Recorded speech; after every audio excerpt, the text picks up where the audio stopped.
wabarakatuh. Berdirinya kami di sini akan memaparkan materi yang bertemakan Kabinet Sukiman. Pertama-tama, perkenalkan, nama saya Cynthia Yosi Alvita. Nama saya Isma Nuraini. Saya Di Fauzia. Saya Lisa Tazkia Balilah. Saya Muhammad Indra Permana. Dipersilakan untuk yang pertama. Kabinet Sukiman Suwirjo merupakan kabinet kedua setelah pembubaran Negara Republik Indonesia Serikat. Kabinet ini diumumkan pada 26 April 1951 dan bertugas pada masa bakti 27 April 1951 hingga 23 Februari 1952. Kabinet Sukiman menjadi kabinet kedua yang dibentuk setelah bubaran Negara Republik Indonesia Serikat atau RIS. Program Kabinet Sukiman berisi mandat oleh Presiden Soekarno untuk menjalankan pemerintahan Indonesia.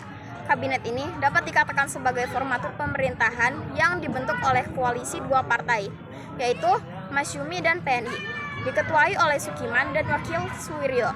Kabinet ini bertugas sejak tanggal 27 April 1951 sampai 3 April 1952. Dasar pembentukan Kabinet Sukiman diatur dalam Keputusan Presiden Republik Indonesia Nomor 80 Tahun 1951. Di dalamnya tercantum masa bakti mulai 27 April 1951 sampai 3 April 1952 di bawah Presiden Soekarno dan Wakil Presiden Muhammad Hatta.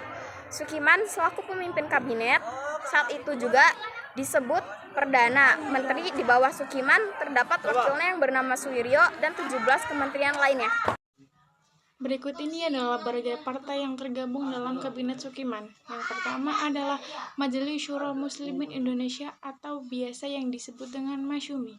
Masyumi adalah partai Islam yang aktif dalam kabinet ini. Masyumi memiliki basis dukungan yang kuat di kalangan masyarakat Muslim Indonesia.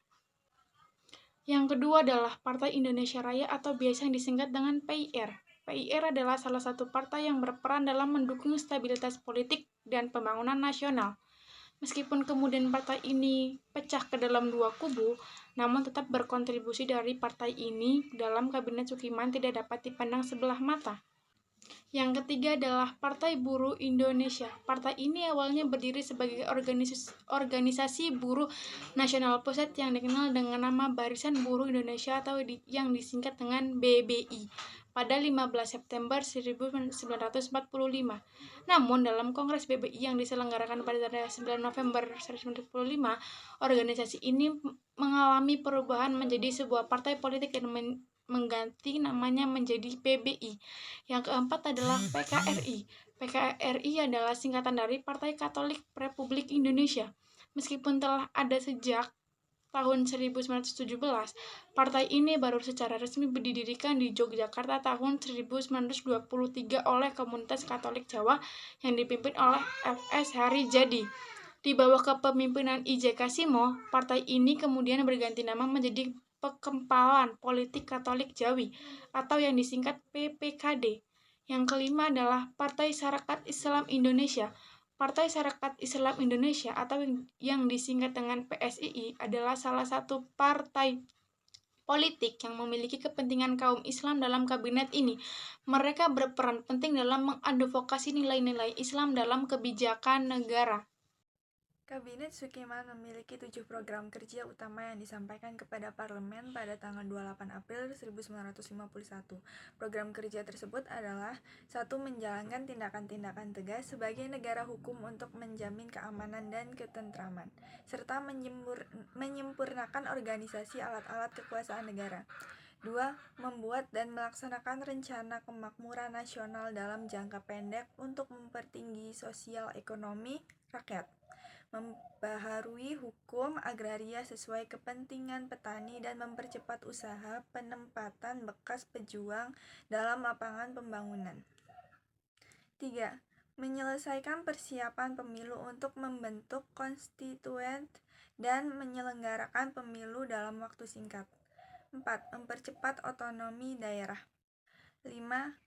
Menyiapkan undang-undang tentang pengakuan serikat buruh dan perjanjian kerjasama. 6. menjalankan politik luar negeri yang bebas dan aktif untuk perdamaian, menyelenggarakan hubungan Indonesia-Belanda atas dasar unit statut menjadi hubungan berdasarkan perjanjian internasional, mempercepat peninjauan kembali persetujuan KMB dan meniadakan perjanjian yang merugikan negara dan rakyat, serta memasukkan Irian Barat ke dalam wilayah Republik Indonesia secepatnya. 7. Meningkatkan kesejahteraan dan kesehatan rakyat. Ketua Kabinet Sukiman, Wirjo Sanjojo, Wakil Kabinet Suwiryo, Menteri Luar Negeri Ahmad Subarjo, Menteri Pertahanan Suwaka, Menteri Kehakiman Wongso Negoro, PLUPC Muhammad Nasrun, Menteri Penerangan Arnold Mononotu, Menteri Keuangan Yusuf Wibisono, Menteri Pertanian Suwarto, Menteri Perdagangan dan Perindustrian Sujono Hadinoto Wilopo, Menteri Perhubungan Juanda Kartawijaja, Menteri Pekerjaan Umum dan Tenaga Ukar Bratakusuma, Menteri Perburuhan Iskandar Teja Sukmana, Menteri Sosial Samsudin, Menteri Pendidikan dan Kebudayaan Wongso Negoro, Menteri Agama Wahid Hasim, Menteri Kesehatan Laimena, Menteri Urusan Umum PLUPC, Menteri Urusan Pegawai Panji Suroso, Menteri Urusan Agraria Bondokusumo. Yang pertama adalah ketidakharmonisan hubungan antara pemerintah dengan pihak militer. Buruknya hubungan antara pemerintah dengan militer dimulai karena tidak masuknya Sultan Hamengkubuwana IX dalam kabinet untuk pertama kali sejak 1946. Hubungan ini diperarah dengan keputusan Menteri Kehakiman Kabinet Sukiman yakni Muhammad Yamin untuk membebaskan 950 orang tahanan yang ditangkap oleh tentara. Di antara para tahanan yang dibebaskan tersebut terdapat beberapa tokoh kiri yang terkemuka. Pihak militer yang tidak senang segera menangkap kembali para tahanan yang dilepaskan tersebut. Hasilnya, Muhammad Yamin harus mengundurkan diri dari jabatannya. Penyebab jatuhnya kabinet Sukiman yang kedua adalah krisis kebijakan luar negeri. Tak lain adalah keputusan kerjasama Indonesia dengan Amerika melalui Mutual Security Act atau MSA. Buntut dari kerjasama MSA dan beberapa permasalahan lainnya bahkan membuat umur kabinet Sukiman sangat pendek. Bahkan hanya sebulan setelah persetujuan MSA ditandatangani atau tepatnya pada 23 Februari 1952, kabinet Sukiman Suwirjo demisioner. Hal-hal tersebut menjadi penyebab jatuhnya kabinet Sukiman ketiga, di mana muncul mosi tidak percaya dilayangkan kepada kabinet Sukiman. Bahkan mosi yang disampaikan Sunario menuntut supaya semua perjanjian internasional harus disahkan lewat parlemen. Mosi ini kemudian diikuti dengan adanya tuntutan PNI supaya kabinet mengembalikan mandat pemerintah kepada presiden. Akibat dari mosi ini, Menteri Luar Negeri saat itu Ahmad Subarjo mengundurkan diri.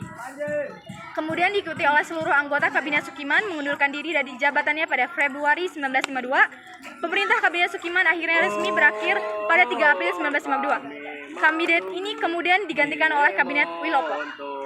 Sekian materi yang dapat kami paparkan, semoga bermanfaat untuk kita semua. Wassalamualaikum warahmatullahi wabarakatuh.